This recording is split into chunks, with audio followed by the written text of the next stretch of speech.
Welcome to the NdB Sunday Show with me, Chris Steyn, and US Intelligence Analyst, retired Colonel Chris Wyatt. Welcome, Colonel. Hey, Chris, greetings to you from Central Texas. I'm outside Dallas on a road trip here. We're marking the one-year anniversary of President Trump's executive order about ending foreign aid to South Africa. And more importantly, for many South Africans, his offer of refugee status for Afrikaners and racial minorities.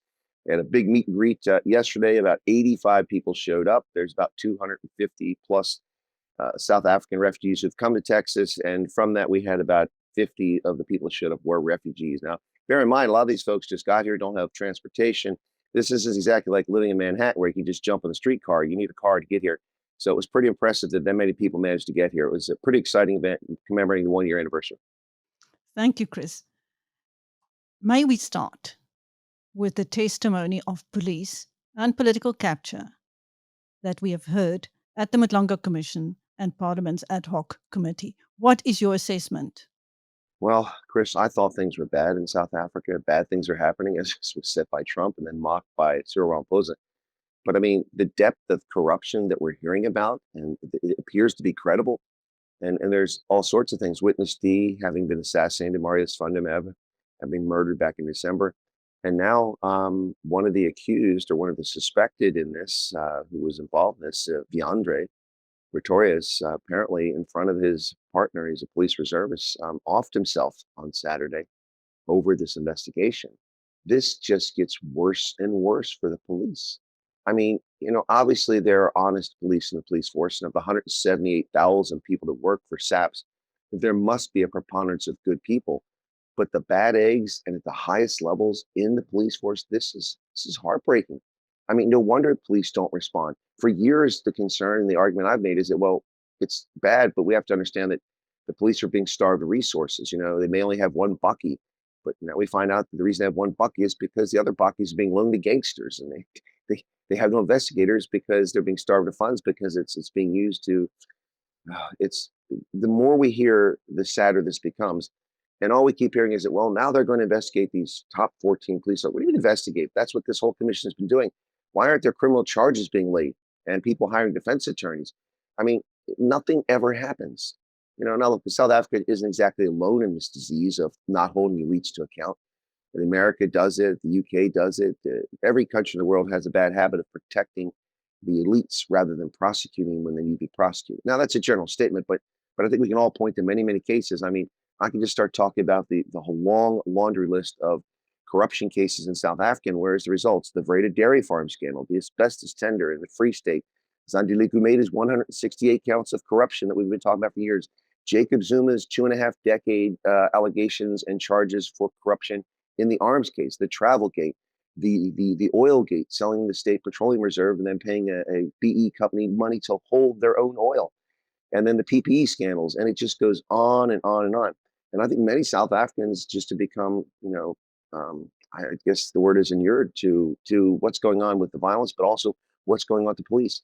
It's truly a sad situation. And my take on this is that, honestly, I think a few heads might roll, but it's almost like you have to just destroy the entire police force and start from scratch and do a whole new recruiting program with honest people to vet the police coming in and start all over. To me, it's getting that bad. I mean, I don't know if you can cut the head off the snake. It's like a multi-headed snake at this point, and the corruption is everywhere. And finger pointing is taking place, and the politicians are too cowardly to do anything, and the people are the ones suffering. I mean, people all over the country, black, white, and brown, rich and poor, they're suffering because of this gangsterism in the police, and it's truly a sad situation, Chris. I mean, I know that's a long answer, but I mean, I'm kind of heartbroken for South Africans. If you can't, one of the things I heard this weekend at the meet and greet here in Dallas yesterday, and also from a lot of my viewers who've come to America recently, is that, when something happens, they call the police, and they come, and they answer your questions, and they're polite and they're friendly, and you get results. Not always immediately, but they're on top of things. And they just said it's such an alien experience. They're not accustomed to that. Things have gotten so bad in South Africa, people don't even report crimes anymore. Horrific crimes go unreported. It's heartbreaking. I guess that's the way I should leave it there, Chris. It's heartbreaking. Let's go to international relations. We've had an African National Congress minister in the presidency, Sindisiwe Chikunga, celebrating the 47th anniversary of the Islamic Revolution and reaffirming close ties between South Africa and Iran in her address at the commemoration in South Africa? Well, I find it particularly I don't want to say hilarious, but it's not hilarious. It is certainly ironic that the ANC, which purports to be about human dignity and equality and fairness, commemorates and supports an organization that has oppressed, repressed, murdered, imprisoned, raped, and destroyed the lives of millions of women, millions of Iranian women, and has basically applied a 13th century theocracy upon the people of Iran without their consent, all because of a popular uprising. Because by the time the late 70s came around, the Shah had become so unpopular because of his repressive secret police and missteps by his government. And there was popular support to overthrow the Shah. But I think only a handful of people in 1979 would have wanted what Iran has become, a rogue terror sponsor and a state bent on oppressing women and executing people needlessly and just murdering its civilians, its citizens in the streets when they stand up and ask for fairness. And to see an ANC politician and listen to the ANC vomit this garbage about how they are for the oppressed and they stand for justice, and then take Israel to the International Court of Justice over what they claim is a moral high ground, yet they continue to support a state sponsor of terrorism. I mean, what is one has to ask the question, what is the affiliation with the ANC? It's not because the Iranians are humanitarians. It's not because the mullahs are for equality and justice. It's not because they believe women have rights. It's not because they are interested in advancing humanity. It's because they're 13th century theocrats who are running the country like it's a mosque. And that's not an attack on Islam. I'm saying that they're running it like they're running a church or a mosque, not like they're running a country. And the ANC supports a government that just murdered thousands of its own citizens. They invite navies to their shores for a terror designated group, the Iranian Revolutionary Guard Corps. This is beyond the pale. At some point, you have to wonder, is this an intentional effort to anger Donald Trump because the ANC seems to be hell-bent on playing the role of victim here? They want sanctions. I think the leaders want to be, so they can stand up and say, look, we're standing up to the evil Satan, Donald Trump. You know, I've crafted an AI song at Afrikaans called Trading in the Jan card for the Trump card. And, we don't hear anybody complaining about Jan van Riebeck being blamed for apartheid and colonialism recently. They're all blaming Donald Trump, but Donald Trump had nothing to do with apartheid or colonization in South Africa. But the point of the story is that the ANC is morally bankrupt in anything it says in support of such a terror state and a terror regime. There is no justification for anyone who actually believes in ending the system of apartheid and separate development. No one who believes that was morally bankrupt who could possibly bring themselves around to legitimately support a state like Iran. The ANC has betrayed the liberation struggle time and time again. And this is just the latest example of an organization that's more interested in clinging to power than it is in serving the democratic needs of its citizens, black, white, and brown. And this is a epic own goal. But I mean, look, if we kept the score sheet, a little measles sheet of all the things the ANC's done that has been against the interests of South Africans in the past 18 months, it would run for several pages. But at the same time, every time that the U.S. media says, well, Trump is upset with South Africa, and the government of South Africa goes, why? What have we done? We've never done anything to America. Really? I mean, come on, let's talk about honesty here. But this is shocking that they continue to do this. And it also shows you, in my view, Chris, the wholesale ignorance of the second generation of ANC leaders in governance now. People who've come up in the post-apartheid era. Many of these people are frankly brain dead. They're dumber than a box of rocks. And frankly, that's an insult to a box of rocks. Rocks would be insulted to be compared to these people who have no grasp on history. They have no understanding of history. And they simply run around and parrot the propaganda that someone has told them. It's really sad to see. While we're on Iran, that inquiry into allegations that the military disobeyed a presidential order to exclude Iran from those joint naval exercises, how would America have handled a situation like that? Well, we've had situations like that, not where we've invited a foreign military, but where a senior officer has disobeyed an order. Well, if they're retirement age, they're usually forced into retirement. If it's serious enough, we have an inquiry into that, what's called an Article 15. That's just an administrative code. that looks for non-judicial punishment, and it can recommend that it be a court-martial, or a court-martial convening authority can have a court-martial. We've had that before. We've had officers. We had a 2-star general in the Air Force during the Gulf War. That after the Gulf War, he was stationed in Saudi Arabia before the war started.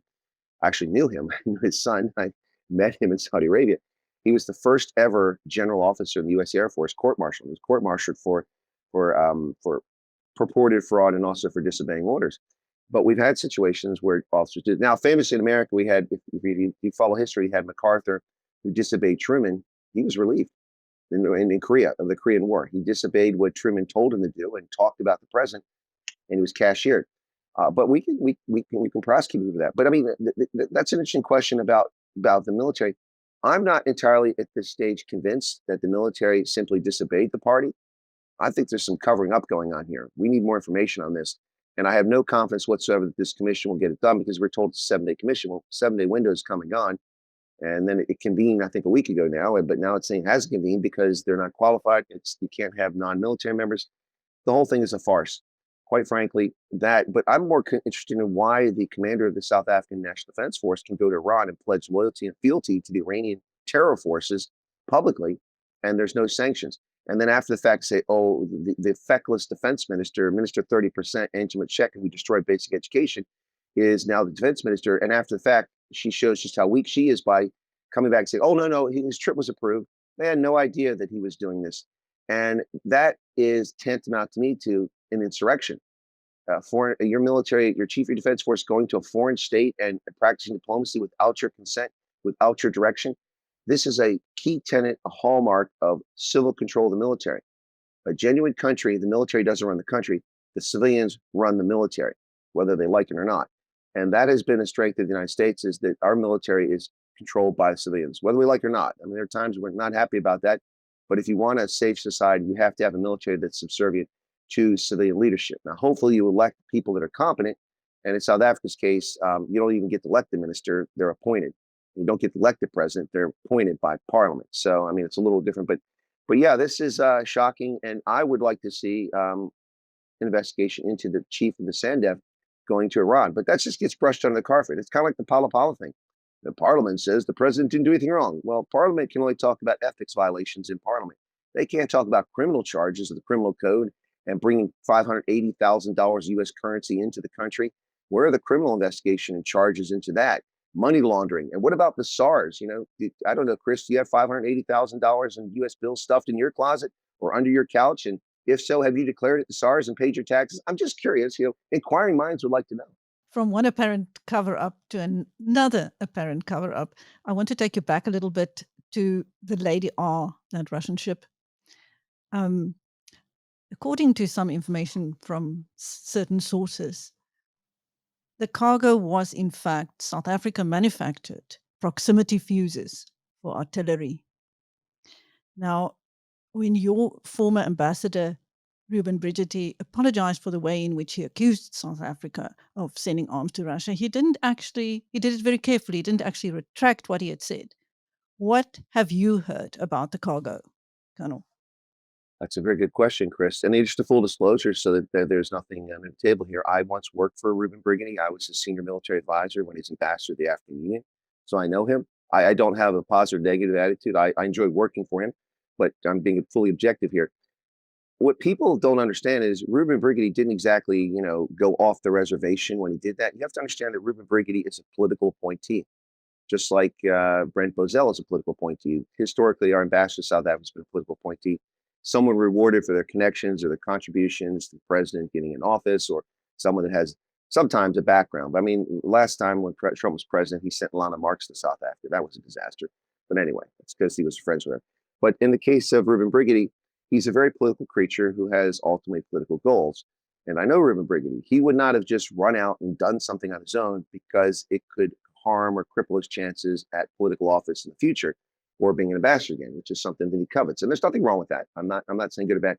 So when he announced this publicly in a press conference, I was like, wow, okay, that's interesting, because we've been asking about the Lady R. We've got no answers.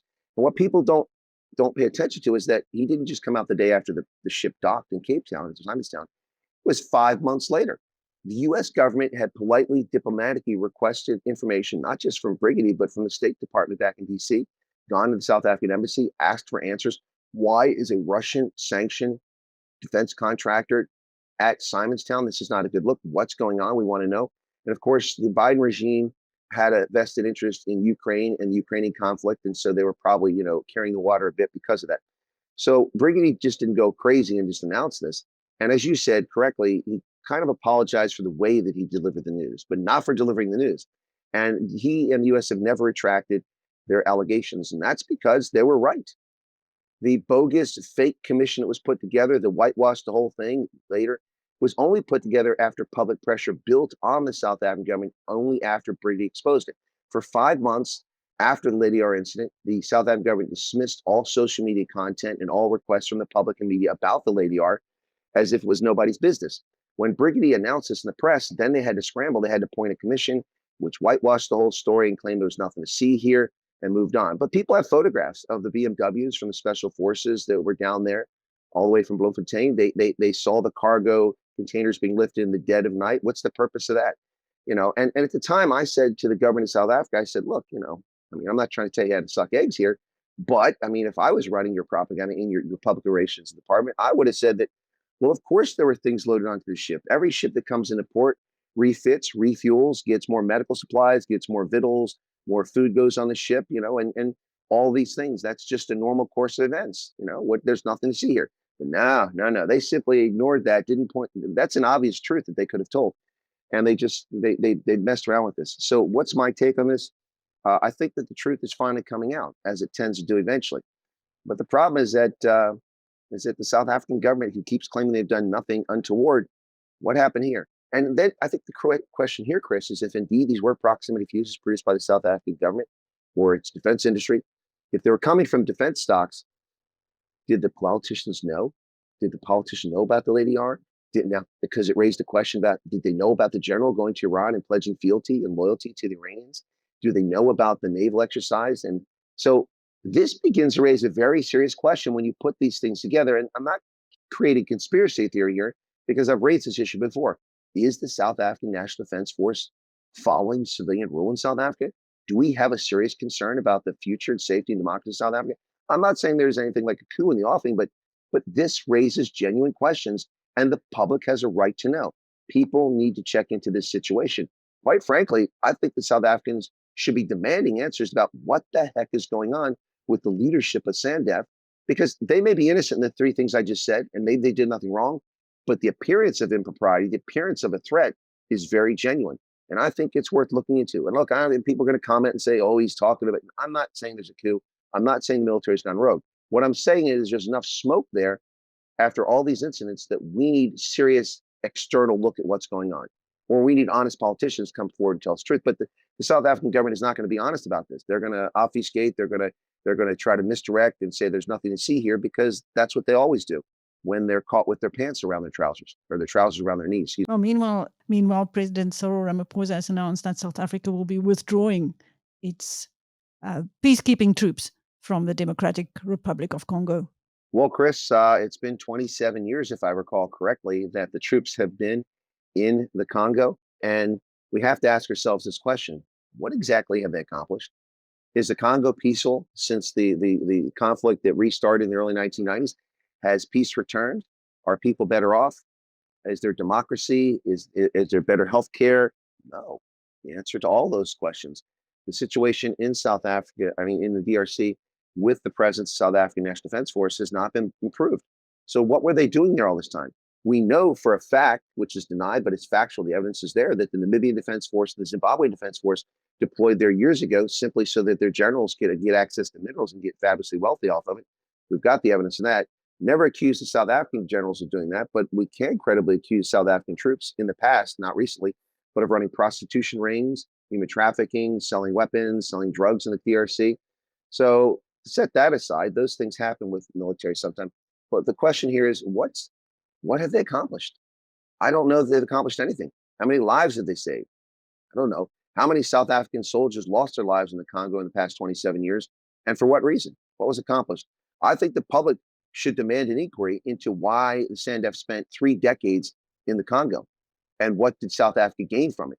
Because your government is there to protect you and all your common interests and your society from foreign and domestic threats. So what threat were you protected from, and what humanitarian cause did you support and protect? I think if I was South African, instead of the EFF marching on the U.S. consulate in Johannesburg, whining about issues that are fictional, I think that the EFF should march on, the union buildings and want an answer about why the SANDF has been there and what came of it. Chris, let's circle back to the refugees whom you've been spending time with. What can you tell us? What are they telling you? Well, Chris, the refugees who've come to America number of approximately 2,000 right now. Now, remember that this was a proof of concept for about 6 or 8 months, and then the U.S. government shut down. So the refugee program, from a South African perspective, really didn't pick up any steam until mid-November. We had 137 come over in 2 weeks in November, then 591, I believe it was, in December. But that was only 2 weeks as well because of Christmas exodus, when most of the U.S. employees go on holiday. And then in January, they didn't start up again until the 5th when they first started flying. So that gave them about 20 plus days. But in that short period of time, we now have just about 2,000. And these numbers come out every month officially from the government. So the refugees that I've been talking to, the vast majority of them have had a very good experience with their case officers. However, there is a small minority who've received very poor treatment. Some of it's because of bigotry against South Africans and stupidity of people who look at this and they believe the fake media that say that this is a program for white farmers and Afrikaners, like Foreign Minister Ronald Lamola claims on CNN that you have to be white and be an Afrikaner, which is just a fabrication, a lie. It's always been the case. It's for Afrikaners who are given preference, or not priority, not preference, but priority, but for racial minorities as well. And as I've said from the very beginning, there are coloreds, Indians, and even some black South Africans who've come over. Not many black South Africans, but example, we have white South African families that have adopted, neglected, and abandoned black children, and they're their kids now. So they've come over as part of the program with the families. We also have a couple of interracial marriages where black and whites have been married and they've been abused because of that and persecuted because of the interracial marriage. A few couples like that have come over, and we've got a number of colored families over here. I've been reporting this for the better part of a year, and only now is South African media beginning to take a closer look at this. The smaller media outlets, but it's working its way towards larger media outlets, and they're going to be forced to admit the truth that they've been lying for the last year, but they won't say that. Now they all reaching out to me. Suddenly, everybody wants to talk to me because they want access to the colored families, but they don't care about the other refugees. But the refugees, for the most part, are doing pretty well. And you can imagine being a refugee is a tough road to hoe. Unless you come here with millions of dollars in the bank as an asset, you're starting over your entire life. And if you're 35 or 45, that's a tough road to hoe.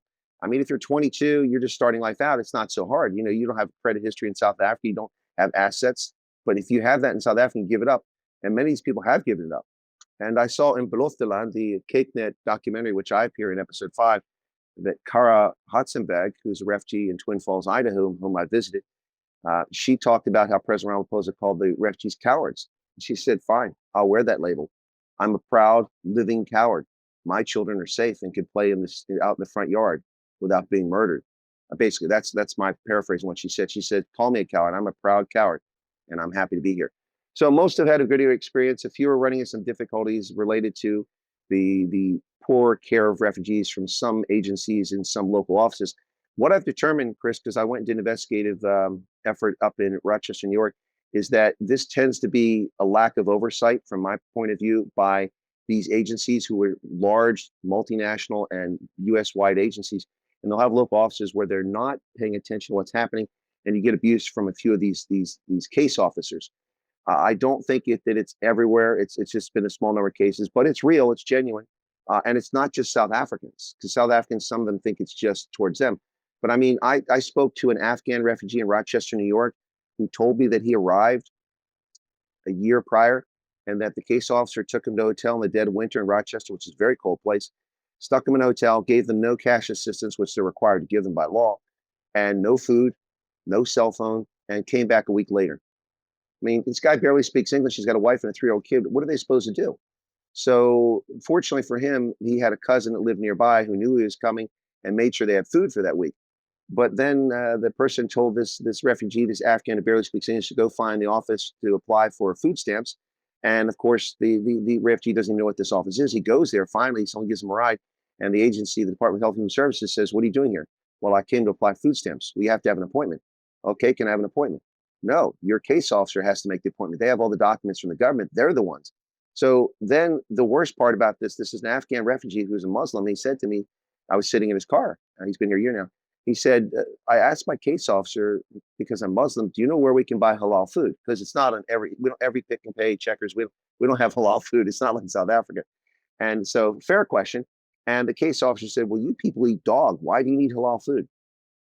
True story, Chris. So this is happening to more than just South African refugees in the past. And it raises a question about, is there a level of corruption, and is there like we see in Minneapolis with these daycare centers, unrelated, but a level of corruption? And also, how have refugees who don't speak English, who are just grateful that they've escaped the conflict and that they're actually living and will take anything, any crumbs they can get just to get out of Afghanistan or out of Sudan or out of Somalia, how many have been mistreated over the past number of years? And it's not this administration. This is a problem I think is systemic because, in my view, there's a lack of oversight by the government and by these agencies at every level. And then as a consequence, you get people who just do what they want locally, and there's nobody follows up on it. But that's been a small number. I would say that of the 2,000 come over, maybe 3% at most have had this experience similar to that. But the vast majority of them had a very good experience. A lady in Tampa from the same organization as in Rochester, her case officer meets the family at the airport. He takes them to the house. He hands them the refugee cash right there, a few $100s. There's brand new towels and dish towels and brand new cooking utensils and a fridge full of food and toilet paper in the bathroom and a clean, lovely apartment. They're in their apartment right away. The guy calls them every single day, comes over and sees them every other day for the first 2 weeks they're there. They already have social security numbers within the first week. They already have their authorization work. So that's been the most experience. But make no mistake, Chris, I don't sugarcoat this. I always tell my audience, and I'll tell your audience as well, it's not easy. You're starting over. And if you're 22, a lot easier. You're 42, a bit of a challenge. You're 62, you can do it. But it's not a welfare program. This is not a gift. It's just saving you from what is believed to be persecution that puts your life in jeopardy. So you got to come over and you got to work hard. Are there some who actually want to come back, Chris? Or is it not that bad? Well, I think that that's nothing but propaganda, Chris Steyn. I mean, these are rumors being spread by Ferrayas all over South African social media. I can confirm to you that not a single South African refugee has returned to the United States as of December 31st. That's from the U.S. government. Now, I haven't followed up in January because these rumors started in December. And it started because reporters went to the airport and started interviewing people coming back. But the people they're talking to were South Africans who live in the UK and abroad who came home for the holidays to visit family for the most part, or H-2A visa holders who came back to South Africa because their visa was ending and the farm season was over. And this lie got turned into refugees are coming back. I don't know a single story, credible story of a single refugee who's gone back. And quite frankly, I mean, that would be a pretty foolish move. How do you think you're going to be greeted by the officials in South Africa when you return there and they see that you have a visa to be a refugee in the States? You think that's not going to be reported to somebody? They're not going to follow up on you? So I don't think there's any credibility to this. This is just another one of those efforts by people to discredit this program, just like the lies for the past year by News 24, Ronald Lamola, Fikile Mabalula, Newsroom Africa, and so many of these outlets have lied endlessly, saying, and I have no compunction about saying they lied, because it's been on the embassy website since the 10th of February 2025 that Afrikaners and racial minorities, yet they continue to call this a program for farmers and whites and Afrikaners, which it's not. They are given priority, but it's not exclusively for them. And so they have been saying this for the past year. So this is another effort, in my view, to undermine the program. People are telling, many of these people have been abused and they're being told they don't belong there. They're colonists, get out, and all the other things happening to them. So they leave. And now people are like, well, why are you leaving? Well, because SAR's tax base is evaporating. That's why. That's what's playing a role here. The tax revenue coming into SARS is disappearing. And contrary to Minister of Agriculture John Steenhuisen's glowing self-proclaimed victory lap in Durban when he announced he wasn't running, he said that we've doubled the GDP. Well, I'm really impressed. South Africa's GDP is growing at 0.5%, so up from 0.25%, while inflation is at 3.6% and population growth is 1.4%. South Africa is becoming poorer by the day. And so despite his victory lap, this is just, it's in my view, it's propaganda. I've seen no credible evidence of it. If there's a case of refugee going back, I'm happy to interview them. I'm happy to talk to them, and I'm happy to hear the circumstances. And if they want to do it anonymously, they can come on my program, do it anonymously. But no one has come forward. Thank you. That was U.S. Intelligence Analyst, retired Colonel Chris Wyatt, speaking to me, Chris Steyn, on the NdB Sunday Show. Thank you, Chris. Thank you, Chris. You have a lovely week upcoming.